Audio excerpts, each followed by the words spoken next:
Hi, thanks for joining me for Beautiful Thrift Homemaking. I'm Linda. We are reading through a vintage cookbook from 1917. It's called A Thousand Ways to Please a Husband. And this is a reprint from Dover Publications. We are in the month of August, following Bettina, a newlywed who is helping her friends to learn homemaking skills. We are going to start in chapter 39. And we will also be reading chapter 40. Mrs. Dixon asks questions. I had resolved, said Mrs. Dixon at Bettina's dinner table, not to accept another invitation to come here until you people had eaten again at our house. But your invitations are just too alluring for me to resist, and your cooking is so much better than mine, and I always learn so much that, well, here we are.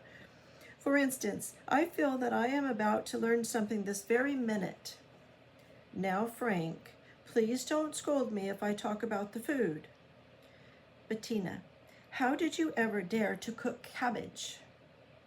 It looks delicious, and I know it is, but I tried cooking some the other day, and the whole house has the cabbage odor in no time. Yours hasn't. Now, what magic spell did you lay on this particular cabbage? Let me answer that, said Bob. I want to show off.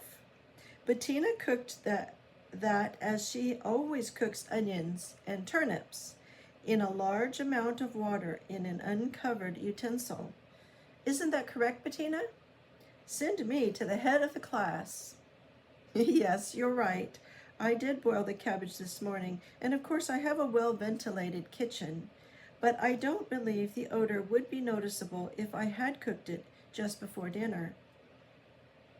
I never used to eat cabbage, said Bob, but I like Bettina's way of preparing it. She never lets it cook until it gets a bit brown, and so it has a delicate flavor. Most people cook cabbage too long. Another question, teacher. How did you manage to bake these potatoes so that they are so good and mealy? Mine always burst from their skins. Well, said Bettina, I ran the point of the knife around the outside of the potato. This cutting of the skin allows it to swell a little and prevents it from bursting. Then I baked it in a moderate oven. Another thing, I've discovered that it is better not to pierce a potato to find out if it is done. I press it with my fingers, and if it seems soft on the inside, I remove it from the oven and press the skin until it breaks, allowing the steam to escape. If I don't do that, a mealy potato becomes soggy from the quickly condensing steam. Oh, Bettina, I'm so glad to know that. I like baked potatoes because I know they are so digestible, but I never can make them like these. Now I won't monopolize the conversation any longer. You men may discuss business or the war or anything you choose. The dinner that night was as follows: hamburger steak, lemon butter, baked potatoes, scalloped cabbage, bread, butter, and prune souffle. And in this book we have the recipes for the hamburger steak, lemon butter for the steak, the baked potatoes, the scalloped cabbage, the prune souffle, and custard sauce for that. All right, so we'll discuss that after we read the next chapter. We're going to read chapter 40, A Telegram from Uncle Eric. What shall I do with this butter, Bettina? Inquired Bob, who was helping to clear off the table after dinner one evening. Put it in the icebox? The butter from the table? Asked Bettina. No, Bob. I keep that leftover butter in a covered dish in the cupboard. You see, there are so many times when I need butter for cake making or cooking and prefer not to have it very hard. Then I use that cupboard butter. There's the doorbell, Bob. Now, who do you suppose that can be? A telegram from Uncle Eric, said Bob when he returned from the door. Well, isn't that the limit? He's coming tonight. Tonight, echoed Bettina. Yes, on business. You see, there are so many people in town for the state fair, and there are several that he must see. He's a queer old fellow, Uncle Eric is, and he has some queer notions. Doesn't like hotels or anything but home cooking. He doesn't want anything elaborate, but he's pretty fussy about what he does want. I'm sorry for you, Bettina, but I guess we'll have to make him welcome. He's been pretty good to me in his funny way, and so I suppose he feels he can descend on us without warning. But, Bob, tonight? Why, I'm not ready. I haven't groceries in the house or anything.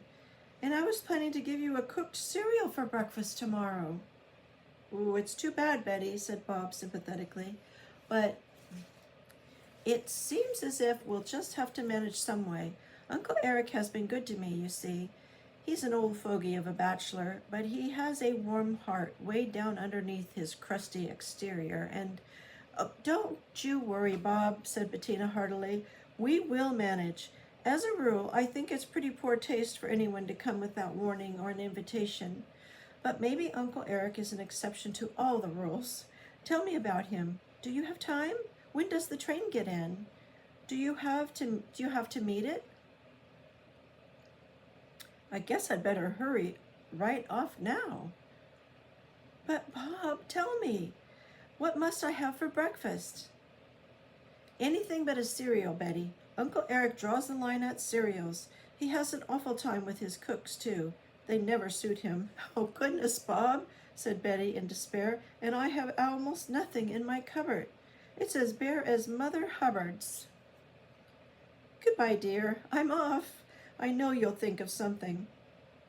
Bettina smiled hopelessly at the masculine viewpoint, and as soon as Bob had gone, she sat down to think, a dish towel in one hand and a spoon in the other. "Be a sport, Bettina," she murmured to herself. "If Uncle Eric doesn't like his breakfasts, it's his own fault for coming. Get a pencil and paper and plan several cereal-less breakfasts, so that while he is here, you will never be at a loss." Thus fortified by her common sense, and what is less common, her sense of humor, Bettina soon evolved the following breakfast menus for Uncle Eric. 1. Cantaloupe, French toast, maple syrup, broiled bacon, and coffee. 2. Fresh pears, creamed beef on toast, and coffee. 3. Cantaloupe, sweet milk griddle cakes, syrup, and coffee. 4. Baked apples, broiled ham, graham muffins, and coffee. 5. Fresh plums, codfish balls, twin mountain muffins, and coffee. 6. Cantaloupe, waffles, syrup, and coffee. 7. Watermelon, corn, oysters, syrup, toast, and coffee. And Bettina's recipes in this book include that for French toast, sweet milk griddle cakes, broiled bacon, and corn oysters. So join me in a second and we'll have a deep dive. Well, what did you think of chapters 39 and 40? We had Mrs. Dixon coming over again and not afraid to ask questions to increase her knowledge about homemaking. And she's an older woman and she's asking a younger woman for advice, asking for tips on how to cook cabbage without smelling up the house and how to make the perfect baked potatoes. She likes the texture of Bettina's baked potatoes, and she takes advantage of the opportunity to ask her how she achieved that. I thought it was interesting that Bettina takes her potato and her knife and cuts a little line around the potato, just breaking through the skin to keep the potato from bursting in the oven. I've always pricked my potatoes all around, sometimes with a fork, sometimes with a paring knife. What do you do, I wonder, to keep your potatoes from exploding? Let me know down in the comments. So let me see, what else do we have here? We have the menu, the scalloped cabbage. Now, this is not the first time we've seen a scalloped vegetable served at Bettina's table. This time, cabbage. Remember recently there was a recipe for scalloped onions, and I am still looking forward to trying that out. And one thing while I was reading this the last time, that the scalloped vegetable was mentioned, I pronounced it with a very slight E sound at the beginning because that's the way it's spelled. It is spelled in this cookbook from 1917. It's spelled Escalloped, and it looks like it would be escalloped. And I'm only familiar with the word scalloped without that E at the beginning. So I looked it up and found out that this is indeed a former spelling of the term, and that it originally came from a French word that means to cut in a scallop shape. So the scallop dishes are dishes where the vegetables are cut in thin slices and layered with a cream sauce of some sort and some breadcrumbs on top and baked in the oven. You've probably had scalloped potatoes. She's done her scalloped onions and now scalloped cabbage. And I think there were some other scalloped vegetables also in here. So I found out that yes, we have in modern times dropped that initial E from the spelling of the word, and it is not pronounced. So from now on, I'm going to just say scalloped when it says escalloped. All right, and she also made a prune souffle. And I know that that sounds different probably. Let me know if you've had a prune souffle before. It's served with a custard sauce. Now, prunes are a dried fruit. They are a variety of plum called a French plum. French plums are grown where I live. In fact, one of the properties that borders mine is actually growing French plums, and they go to the Sunsweet dehydrator and become prunes that you will see in your grocery store. So we do grow them a lot here in our area of Northern California. But in spite of that, I have never had a prune souffle. All right. And so what is that? Let us see. Chapter 39, let me look. A prune souffle is made with a 1/4 pound of prunes, 6 tablespoons of sugar, 1 tablespoon of lemon juice or half a teaspoon of lemon extract, and 2 egg whites. You wash the prunes thoroughly, cover the water with water, and allow it to soak for 3 hours. You cook slowly in the same water until soft. Then you remove the stones from the prunes, and that means the prune pits, the seeds. There's one large seed in the middle of each of those. And you save the pulp and the juice. You add sugar and cook until very thick, about 3 minutes, stirring constantly. You cool it, add the lemon juice, cut and fold in the stiffly beaten egg whites. You fill a well-buttered open tin mold half full of the mixture. You place the pan in another pan filled with boiling water. You cook in a slow oven until well raised, firm, and light brown in color, about 25 minutes. And then you serve with a custard sauce. So we see some techniques that Bettina's using here that she uses in other recipes, such as folding in the stiffly beaten egg whites. Remember, that gives your product a very light, fluffy texture. And then also she does bake a lot in molds. And that's something I think that's not practiced too much today in the average kitchen of Americans. Let me know if you do any of that, baking in a mold. So it sounds like an interesting dessert. I really should probably try to make it one time. How about you? Would you like to try to make that one? All right, and then like I said, the scalloped cabbage is going to be mixed in with a white sauce and covered with breadcrumbs and baked in the oven. The breadcrumbs are the breadcrumbs are buttered and then sprinkled on top. And then once they get browned, you take it out of the oven. And so here we have another white sauce employed. Again, a very key cooking technique. Again, coming from the French, right? So Paprika is also featured in that recipe in the form of a 1/4 teaspoon of paprika in with the 2 cups of the cooked cabbage and the 1 cup of white sauce and 1/4 cup of breadcrumbs and a tablespoon of butter. Okay, so sounds good to me.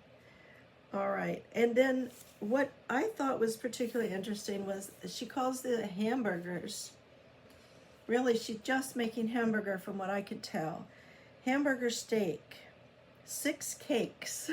How about that? Okay, you take a pound of beef cut from the round, 1/4 teaspoon of salt, 1 teaspoon of onion salt or onion juice, and 1/8 teaspoon of pepper. Grind the meat twice and add the seasoning. So here we are. She doesn't buy the ground beef pre-ground. She grinds it at home. And it was very common in that day, wasn't it, for them to have a meat grinder, a hand crank meat grinder that they're going to do that with in their own kitchen. So she's going to grind the meat twice and add the seasoning of salt, pepper, and onion salt. She's going to shape into cakes, 2.5 inches in diameter and 1 inch thick, handling as little as possible. She doesn't want to over compress them.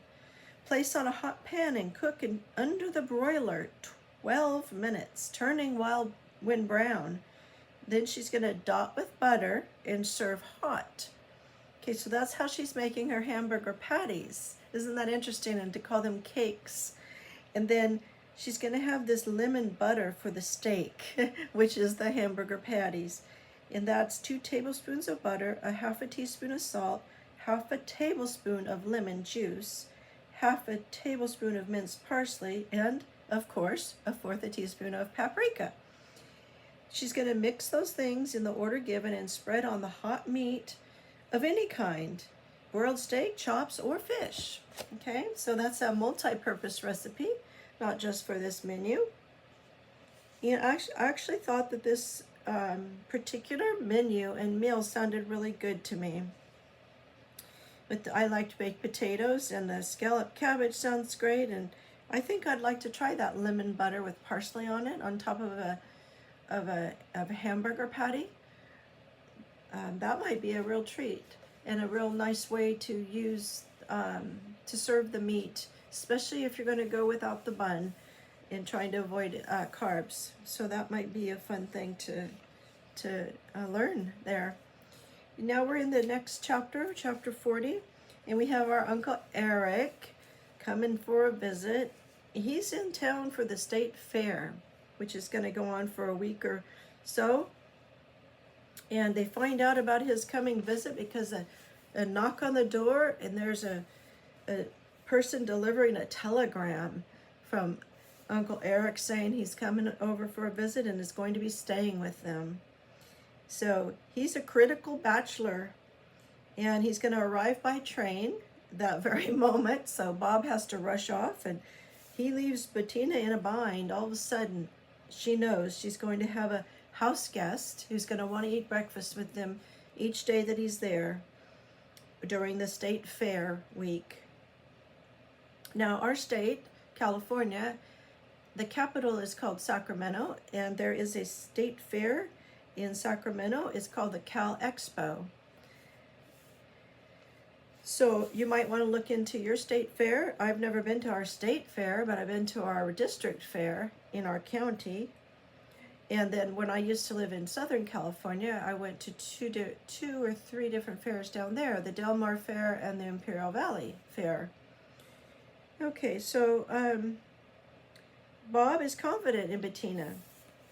And this is what I wanted to read to you again from the Bible.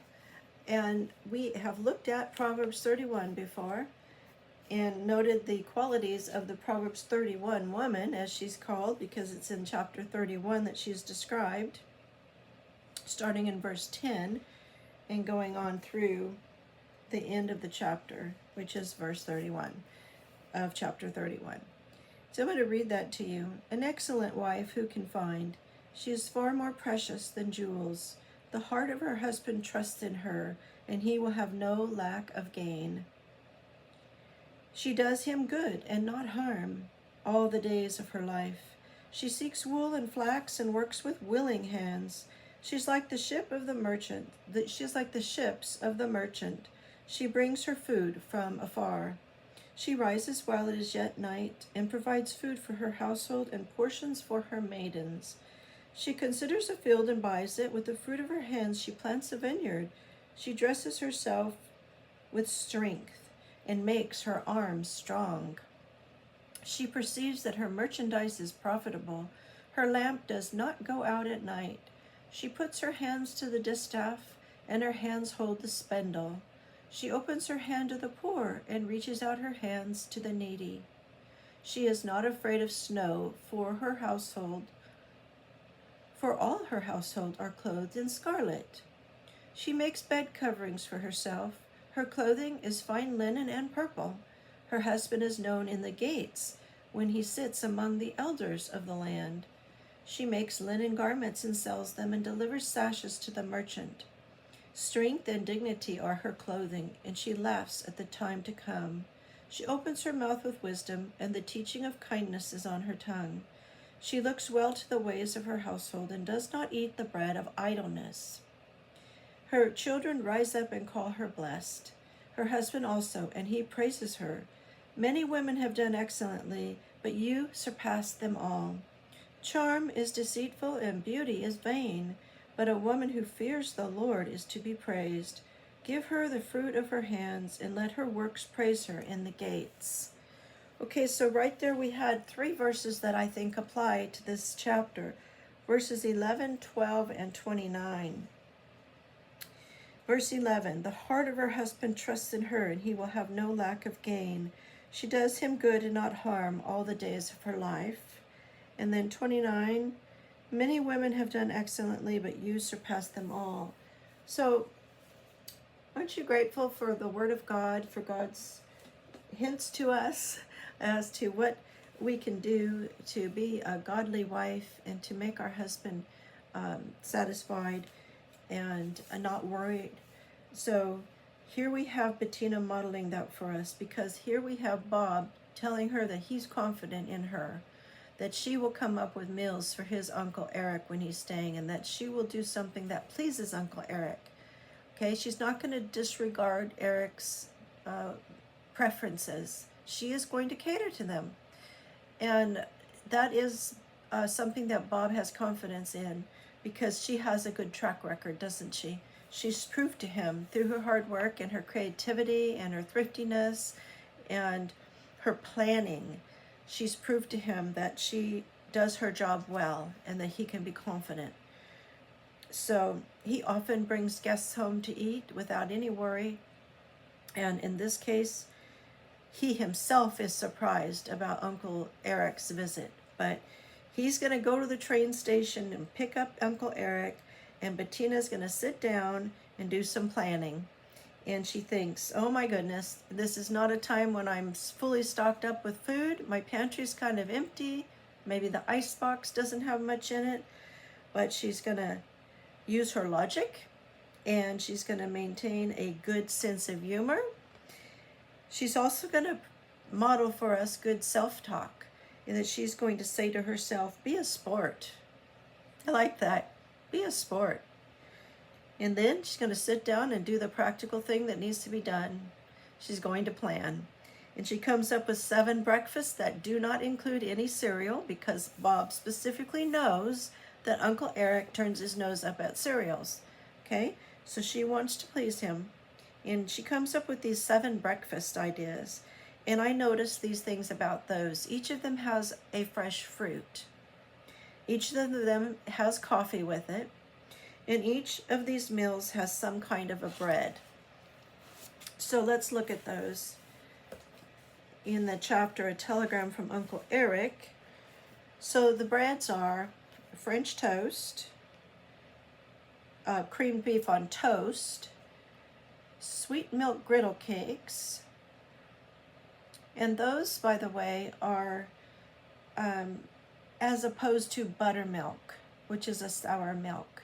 So instead of using a buttermilk to make the pancakes, which they're calling griddle cakes, another word for pancakes. She's going to use regular milk, whole milk, and call them sweet milk griddle cakes. And then she has graham muffins. So graham flour is a whole wheat flour, and so that's she's going to make some muffins. And the next day also another type of muffin, her twin mountain muffins, which we've had the recipe in here before in a previous chapter. Then she's going to make waffles, and then she's going to make corn oysters and toast. I wanted to tell you about the corn oysters because you think, what is that, right?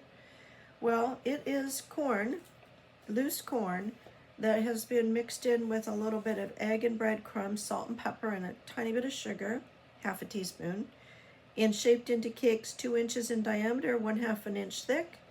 Then you grease a griddle or a frying pan thoroughly, and when it's really hot, you place the fritters on the pan, and you brown one side and then turn over and brown the other side, and you serve those hot with syrup.